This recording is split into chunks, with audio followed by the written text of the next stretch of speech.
What happens when one of Britain's most respected actors is pushed too far on live television? The answer arrived not with a thunderous roar, but with a quiet, deliberate unclipping of a microphone. In just a few dozen seconds, a simple question about his personal life spiraled into one of the most uncomfortable moments in daytime TV history, ending with Bill Nighy walking off the set of Loose Women. While millions watched in stunned silence, Bill arrived at the London studios that morning with the practiced ease of a man who had navigated the peculiar currents of fame for over 4 decades. The air in the green room was thick with the familiar scents of hairspray, lukewarm coffee, and a faint nervous energy that always clung to the walls of live television buildings. He exchanged pleasantries with a flustered production assistant, accepted a glass of water he wouldn't drink, and mentally rehearsed the key talking points for his latest film, a thoughtful drama about a retired clockmaker. He knew the routine intimately. It was a well-choreographed dance, light banter, a few questions about the movie, perhaps a self-deprecating anecdote or two, and everyone would go home happy. The transaction was simple. He would provide a dash of celebrity charm, and the show would provide a platform. But today, the dance was going to be different. The transaction would be voided. He was led through a maze of corridors, past coiled cables and crew members speaking into headsets, and emerged into the glare of the studio. The set was a riot of purple and pink, designed to feel like a cheerful, welcoming living room, but the heat from the lighting rigs overhead gave it the oppressive atmosphere of a greenhouse. The audience, a sea of expectant faces, applauded warmly as he was introduced. He settled into a plush, brightly colored sofa, the springs sighing under his weight, and offered a polite, crinkle-eyed smile to the panel of hosts arranged opposite him. Everything seemed perfectly normal. Denise Welch sat directly across from him, her smile a little too bright, a little too fixed. From the moment the camera's red lights blinked on, there was an edge to her tone that Bill, a man whose career was built on observing nuance, picked up on immediately. It was the subtle tension of a predator sizing up its prey. "Bill Nighy, everyone," Denise announced, her voice booming over the sustained applause. "Lovely to have you here." She leaned forward, a conspiratorial glint in her eye. "Now, before we talk about your lovely new film, I have to ask, because I think everyone watching is wondering this. Why are you still single at your age?" The question landed with a thud in the carefully constructed cheerfulness of the studio. It was abrupt, jarring, and deeply personal. A ripple of unease went through the other panelists when a sharp-featured blonde woman subtly shifted in her seat, her professional smile freezing on her face. The audience's applause faltered into a confused murmur. Bill maintained his diplomatic smile, though it took a conscious effort. He gave a small, light laugh, a well-practiced tool for deflecting such intrusions. "Well, that's quite a personal question to lead with, isn't it?" he said, his voice retaining its characteristic gentle rasp. He gestured vaguely towards the promotional poster for his film on the screen behind them. "I'm really here to talk about the film, actually." "Oh, come on, Bill," Denise pressed, leaning further forward, her posture aggressive. The camera tightened on her face. "You can't expect us not to be curious. You're how old now?" 70-something. "And you've never been properly married, have you? That's unusual, don't you think?" Bill's smile tightened at the corners. The warmth vanished from his eyes, replaced by a cool, careful watchfulness. "I was married, actually, for a number of years, quite a long time ago, but I don't really see how that's relevant to—" "Right, but that ended, 30 years ago?" Denise interrupted, waving a dismissive hand. The research notes on her lap lay untouched. This was not on the approved list of questions. "So 3 decades of being on your own. That must be difficult. Don't you ever feel like you've missed out? Like you've wasted your life?" The phrase, "wasted your life," hung in the air, shockingly cruel. The studio fell completely quiet. The only sound was the low hum of the electronic equipment. The blonde panelist next to Denise touched her arm gently, a silent plea to change course, to ease up. But Denise either didn't notice or chose to ignore it. Her focus was entirely on Bill, her eyes boring into him, searching for a crack in his famous composure. Bill sat up a little straighter, his spine stiffening. His voice, when he spoke, remained calm, but a new firmness underpinned it, a steely resolve that was rarely heard in his public appearances. "I don't think I've wasted my life at all," he said, his gaze level and unwavering. "I've had a wonderful career. I'm blessed with brilliant friends, and I'm perfectly content with my life as it is. I'm not entirely sure why you're framing being single as some kind of profound tragedy. I'm just saying what everyone's thinking," Denise retorted with a theatrical shrug, playing to the audience, who were now watching with a kind of horrified fascination. "It's sad, really. A man of your age all alone. No wife, no grown-up children to take care of you. What happens when you get properly old and there's no one there?" Bill blinked, a slow, deliberate motion. The condescension was breathtaking. As you keep pointing out, I am already properly old, and I can assure you I'm doing just fine. Are you, though? Denise tilted her head, her expression a caricature of mock sympathy. Because from where I'm sitting, it looks quite lonely. I mean, who do you go home to at night? An empty house? The silence must be deafening. Another panelist, a dark-haired woman with a kind face, saw the interview derailing completely and tried desperately to seize the wheel. Maybe we should talk about the film now. Bill's got this wonderful new project about... Denise talked right over her, her voice rising in volume and pitch. I'm just being honest. Someone needs to say it. You've built walls around yourself, Bill. That's what this is really about, isn't it? You're afraid of intimacy. You're afraid of letting anyone in. Bill's jaw tightened visibly. A faint muscle ticked beneath his sharp cheekbone. You don't know me, he stated, the words clipped and precise. You don't know anything about my life or the choices I have made. I know what I see, Denise plowed on, her voice taking on an even sharper, more accusatory tone. I see a man who's chosen his career over real human connection. And now you're here, in the twilight years, with nothing to show for it but some films that, let's be honest, most people won't even remember in 10 years. A collective gasp went through the audience. It was an astonishingly venomous thing to say. The other host looked mortified. The dark-haired woman who had tried to intervene now stared down at her hands, her face flushed with embarrassment. The blonde panelist whispered, Denise, that's really not. What? I'm just saying what needs to be said. Denise snapped at her colleague, her facade of concern dropping to reveal raw antagonism. She turned her glare back to Bill. You actors, you're all the same. You swan in here thinking you're so important, so special, but at the end of the day, you're just lonely people, pretending to be other people because your own lives are too empty to face. Bill stared at her for a long, silent moment. The studio felt airless, the tension a palpable force. His expression had moved through a spectrum of emotions, from polite amusement to patience, then to stunned disbelief, and now it had settled into something harder, something resolved. When he finally spoke, his voice was quiet, but every word cut through the charged atmosphere like a blade. I came here today as a courtesy, he began, his diction immaculate. I came to talk about a project that a lot of very talented people worked incredibly hard on. I did not come here to be psychoanalyzed on live television by someone who clearly has no idea what they are talking about. And I certainly, he paused, his eyes locking onto hers, did not come here to be insulted. Oh, so now you're offended. Denise let out a short, sharp laugh. It was a brittle, ugly sound. Typical. Can't handle a bit of honesty, can you? This is what's wrong with celebrities today. You want everyone to kiss your feet and tell you how wonderful you are. Well, I'm not going to do that. I am not asking you to do that, Bill said, his voice rising slightly for the first time, a controlled crescendo of frustration. I am asking you to show a basic level of professional respect, a courtesy which you seem fundamentally incapable of extending. Respect. Denise leaned back, crossing her arms defensively.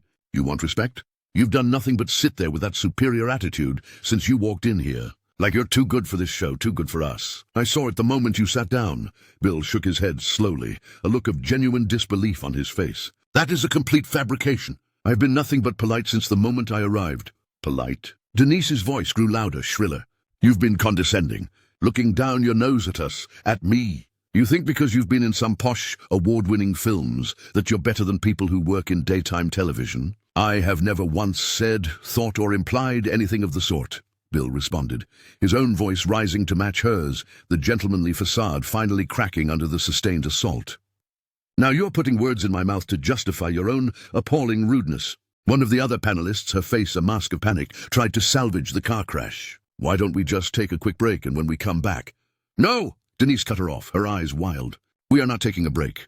Bill here clearly has something he wants to say. Go on then, Bill. Tell us all how terrible I am. Tell the whole country how you're the poor victim here.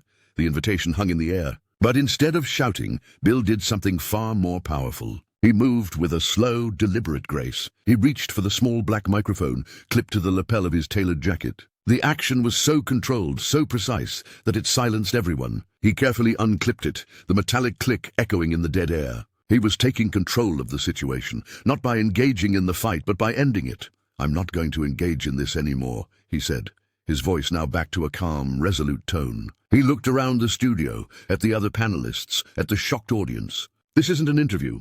This is an ambush, and I will not be a part of it. Oh, here we go, Denise cheered, rolling her eyes with exaggerated theatricality. The big dramatic exit.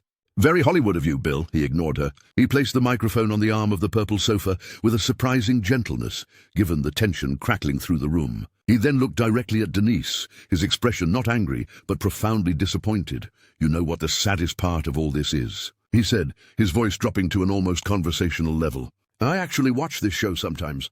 I've seen you be thoughtful, funny, and warm. I've seen you have genuinely interesting, empathetic conversations with people. But today, for whatever reason you have, you've chosen to be cruel. And I genuinely don't understand why."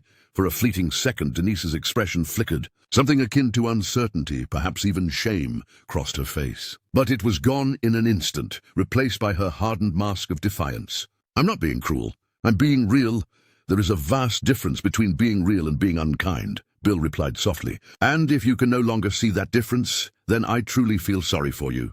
He turned to the other hosts, who looked on helplessly. "Ladies, thank you for trying to make this bearable. I do appreciate your efforts."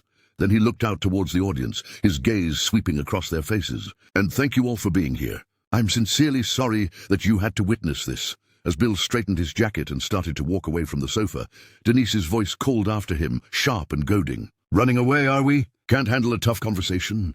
Bill stopped. He turned back slowly. His face was a study in composure, but his eyes were like chips of steel. "A tough conversation," he said, enunciating each word with precision, "requires two people engaging in good faith. What you have done today is not tough. It's just nasty. There is a difference. You're just oversensitive." Denise shot back, her voice cracking slightly. "This is exactly what I was talking about. You live in this precious bubble, where everyone tells you you're wonderful, and the moment someone challenges you, you fall apart. Challenging someone and attacking them are not the same thing," Bill said evenly, refusing to be drawn into her emotional storm. "I've been challenged plenty of times in my life, by brilliant directors, by sharp-witted critics, by people who genuinely wanted to engage with my work and my ideas. What you did today was not a challenge.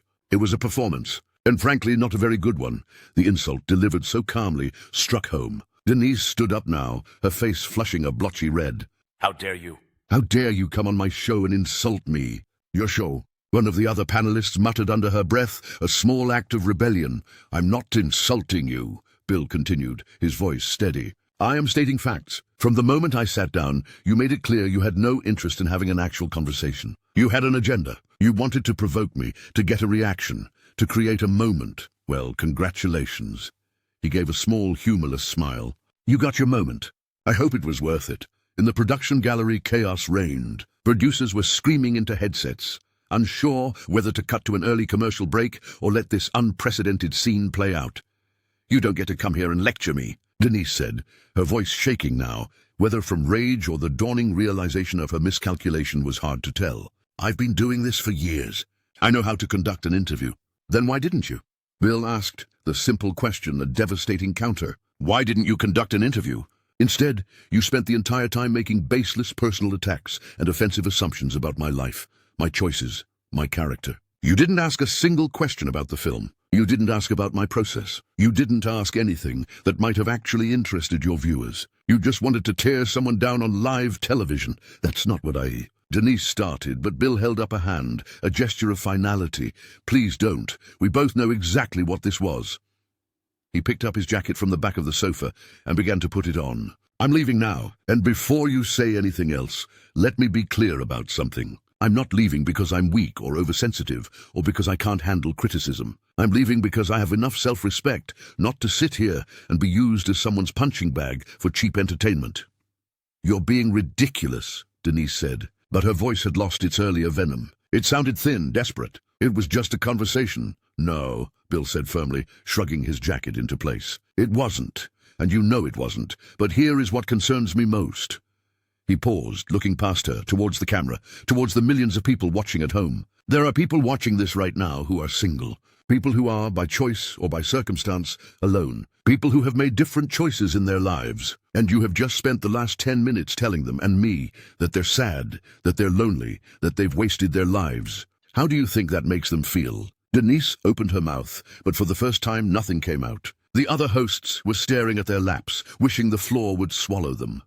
"That is what really bothers me about all of this," Bill continued, his voice filled with a quiet, righteous anger. "It's not just about me. It's about the toxic message you're sending. That there's only one right way to live. That if you don't follow a certain path, get married, have children, live a prescribed life, then you are somehow less than. That you have failed. And that is a cruel and dangerous lie. People are allowed to be happy in different ways. They are allowed to make different choices, and they certainly do not deserve to be shamed for it on national television.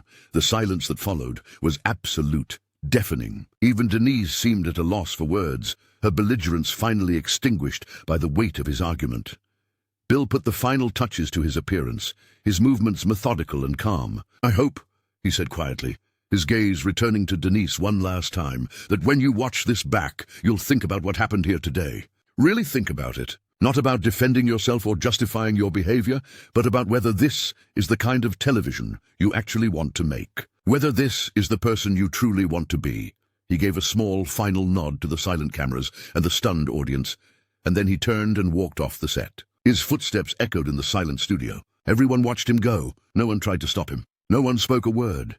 Denise stood frozen, her face a chaotic mixture of anger, public embarrassment, and something that might have been the first terrifying hint of regret. The cameras kept rolling, capturing every excruciating second of the aftermath. Finally, a panicked voice in the panelists' earpieces screamed, "Cut to break! Cut to break now!" The screen went black. The moment was over, but the footage was forever. What they had just witnessed wasn't just a celebrity walking off a talk show. It was a quiet, powerful masterclass in dignity. It was a man standing up for himself and for countless others, in the face of someone who had mistaken cruelty for honesty and meanness for strength. Bill Nighy had come to talk about art, but he had left having taught a profound lesson about life. The abrupt cut to a jarringly upbeat advert for pet insurance was a mercy for the viewers at home. But for the people left in the studio, it was the pulling of a pin from a grenade. The moment the red camera lights blinked off, the suffocating silence on the loose women's set was shattered. A producer, a man in his late 20s, with a face pale with panic,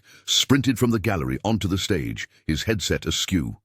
"What the hell was that, Denise?" he hissed, his voice a choked whisper of fury. "What in God's name was that?" The other two panelists, who had been frozen in a state of suspended horror, finally moved. The blonde woman, Jane, ripped her earpiece out and threw it onto the coffee table. "I told you to stop," she said, her voice trembling with a mixture of anger and adrenaline. "I literally touched your arm. We had a plan. We had questions. What was that?" "He was being condescending." Denise shot back, her arms still crossed tightly over her chest, a fortress against the incoming assault. But the bravado in her voice was brittle, the defiance in her eyes warring with a rising tide of fear. "He was looking down on us. Can't you see that?" "No, I can't," said Linda, the kind-faced brunette, her usual warmth replaced by a rare and potent disappointment. "I saw a guest, a respected actor who came on our show, and you tore him to shreds for no reason. You called his life's work forgettable, Denise. You called his life wasted." To his face, "I was just being provocative. It's what we do. We start conversations." Denise's justification sounded weak even to her own ears. The studio, stripped of the audience's gaze and the camera's unblinking judgment, felt cold and cavernous. The cheerful purple set now looked garish and cheap. "That wasn't a conversation, it was a public execution," the producer snapped. "My phone is melting. The head of daytime is on his way down. The press office is in meltdown. Do you have any idea what you've just done?" Denise finally sank back into her seat, the fight draining out of her. The camera that had been her weapon just minutes before now felt like a silent accuser. She looked at the gentle imprint left on the sofa cushion where Bill Nighy had sat, the microphone he had so deliberately placed on the armrest. She had wanted a moment, something that would get people talking. She had imagined it differently. A feisty back and forth, a bit of cheeky banter, maybe a headline that read, "Denise Welch challenges Bill Nighy on his bachelor lifestyle." She had not anticipated the quiet, surgical precision with which he had dismantled her. Not with anger, but with dignity. He hadn't just walked away from her. He had risen above her, and in doing so, had left her looking small and mean. Meanwhile, Bill Nighy was moving through the backstage corridors with the same unhurried grace he had displayed on set. A young production assistant, tears welling in her eyes, rushed up to him. "Mr. Nighy, I'm so sorry. I don't know what happened." She went completely off script. Bill paused and gave the young woman a small, kind smile that seemed to momentarily calm the chaos around them. "It's not your fault, my dear," he said gently. "Not your fault at all. You just have a good day." His publicist, a formidable woman named Eleanor, was waiting for him by the exit, her expression a thundercloud. She wrapped a supportive arm around his shoulders and guided him towards the sleek, black car idling at the curb. "I'm pulling the rest of the day's press," she said, her voice a low, efficient hum. "The radio interview is cancelled." "We're done, probably for the best," Bill murmured, sliding into the cool leather of the back seat. As the car pulled away from the studio, the city of London blurred past the window, a muted watercolour of grey and red. Eleanor was already on her phone, fielding calls, issuing statements, managing the fallout. Bill leaned his head back and closed his eyes. He didn't feel angry. He didn't feel vindicated. He just felt weary. He had been in the public eye for a lifetime, had developed a thick skin for criticism and intrusion. But what had happened in that studio felt different. It wasn't a review of a performance. It was a judgment on a life delivered with a casual cruelty that had unsettled him to his core. His own phone, which he'd left on silent, began to vibrate incessantly in his jacket pocket, a frantic buzzing against his chest. He ignored it. Within 15 minutes, the clip was online. It didn't just go viral. It detonated. The initial video, a shaky mobile phone recording from someone in the studio audience, was quickly replaced by the official high-definition broadcast footage. Twitter, or X, as it was now known, became a global courtroom, and the verdict was instantaneous and unanimous. Hashtags started trending. Is stand with Bill. Just class act. The Denise Welch disgrace. The absolute definition of grace under pressure. One viral tweet read, accompanied by a still of Bill placing the microphone on the sofa. He didn't raise his voice, he raised the standard. Another commented, Denise Welch confused her own bitterness with honesty. Bill Nighy calmly showed her the difference. Masterful. Newspapers, sensing the seismic shift in public opinion, scrambled to get their online articles up. The Guardian ran a think piece titled The Quiet Dignity of Walking Away, Why Bill Nighy's Stand Resonated with a Nation. Even the tabloids, usually eager for a celebrity spat, sided overwhelmingly with the actor. The Daily Mail's headline screamed, Shame on you, loose women. Vicious Denise Welch, Hound's national treasure, Bill Nighy offset with cruel insults about his lonely, wasted life. Back at the ITV studios, the head of daytime television, a woman known for her steely composure, addressed Denise and the shell-shocked production team. Her voice was lethally calm. In 25 years of broadcasting, she said, I have never seen a guest treated with such unprofessional, gratuitous disrespect. This isn't a PR problem, Denise. This is a brand crisis. An official apology was already being drafted. A suspension was being discussed. Denise's agent called, his voice frantic. What were you thinking? Sponsors are calling. They're threatening to pull out. You need to get ahead of this. A tweet, an Instagram post, something now, but what could she say? Sorry I decided to bully one of the most beloved actors in the country on live television. Sorry I projected my own insecurities onto a guest for sport. She sat in her dressing room, the celebratory bottle of champagne she had requested for after the show sitting unopened on the table, a monument to her catastrophic misjudgment. She had wanted to create a moment, and she had. She had become the villain in a national drama, and the hero was a man who had defeated her simply by refusing to play her ugly game. The most profound impact, however, was felt far away from the television studios and newsrooms. It was felt in quiet living rooms by the very people Bill Nighy had spoken up for in his final devastating statement. A 45-year-old woman, divorced for 5 years, watched the clip on her laptop and felt a surge of validation. A 60-year-old man, a lifelong bachelor who'd always felt a quiet pressure from family about his choices, watched it and felt seen. Bill's words, people are allowed to be happy in different ways, had reached them. He had taken an attack aimed at him and turned it into a defense for them all. By evening, Bill was at home in his quiet, comfortable flat. The television was off. His phone was finally silent. He poured himself a small glass of wine and stood by the window, looking out at the city lights twinkling in the autumn dusk. He'd gone on a show to talk about a film, about a clockmaker, a man who found meaning and beauty in precision, in quiet dedication to a craft. In a strange way, his day had mirrored that theme. Faced with loud, chaotic cruelty, he had responded with precision, with a quiet dedication to his own self-worth. He had not stormed off.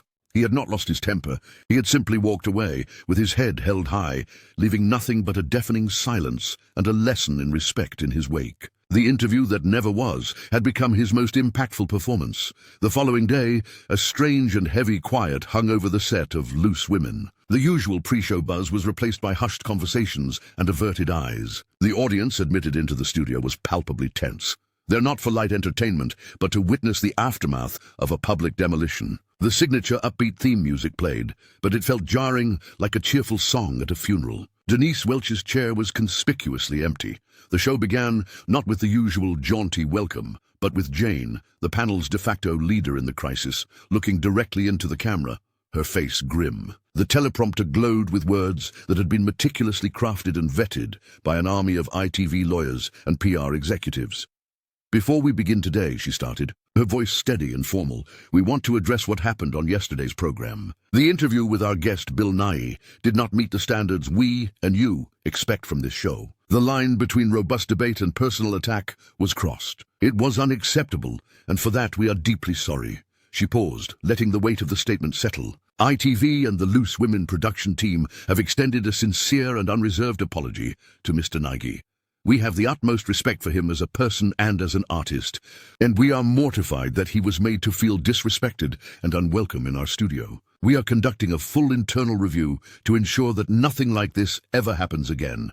The camera then cut to a pre-recorded video. It was Denise. She was not on the vibrant set, but in a neutral, softly lit room, wearing a simple grey jumper. Her makeup was minimal, her usual boisterous energy entirely absent. She looked smaller, diminished. I want to personally and publicly apologize to Bill Nighy, she began, her eyes fixed on the lens. Her voice was strained, thick with a humility that was either genuine or expertly performed.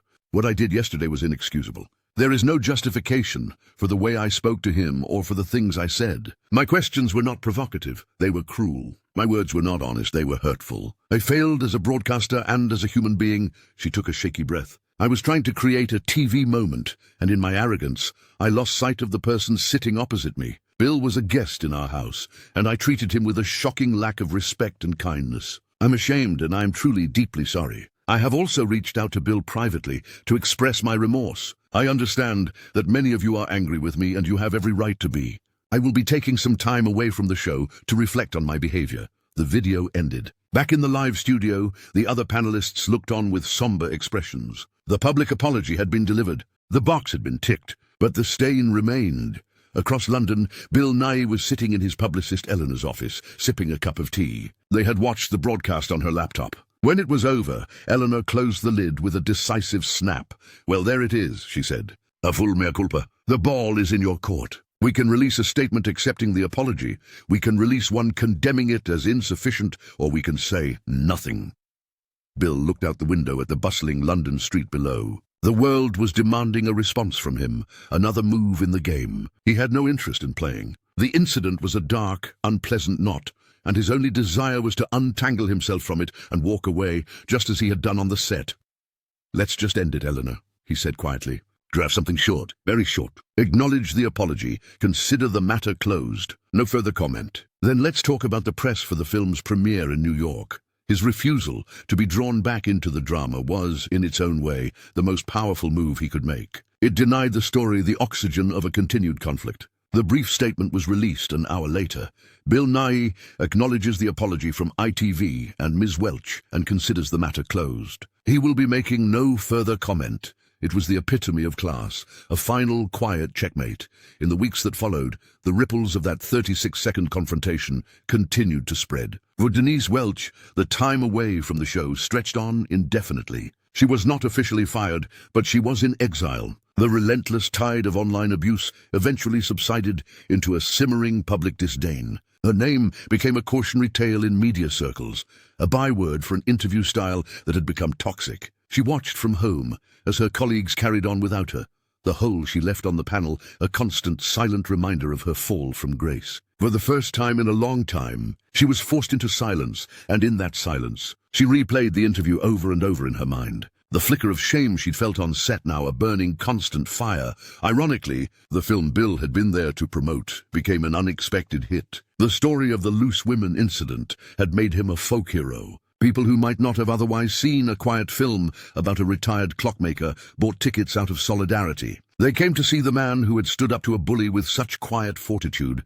and they stayed for the beautiful, nuanced performance at the film's heart. The box office success was a quiet vindication, a testament to the fact that his life's work, which Denise had so casually dismissed, did indeed matter.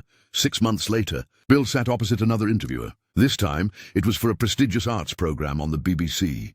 The set was minimalist, the lighting was soft, and the questions were intelligent and insightful, focused entirely on his craft. The interviewer, a man renowned for his thoughtful approach, neared the end of their conversation. Bill, he said gently, I don't want to dwell on it, but there was an incident earlier this year that seemed to resonate with so many people. It spoke to a broader conversation about public discourse, about civility. Bill gave a small, knowing nod. He didn't tense up. He didn't become defensive. He simply answered with the same calm clarity he had shown that day. "I believe there is a great deal of strength in kindness," he said, his voice the familiar gentle rasp. "And I believe there is a profound difference between an honest question and a cruel one. We all have a choice in how we engage with one another. I simply made my choice. Now, I believe you were about to ask me about my work with the new director on my upcoming project." The interviewer smiled, accepting the graceful deflection. The conversation moved on. The incident was now just a footnote in a long and celebrated career,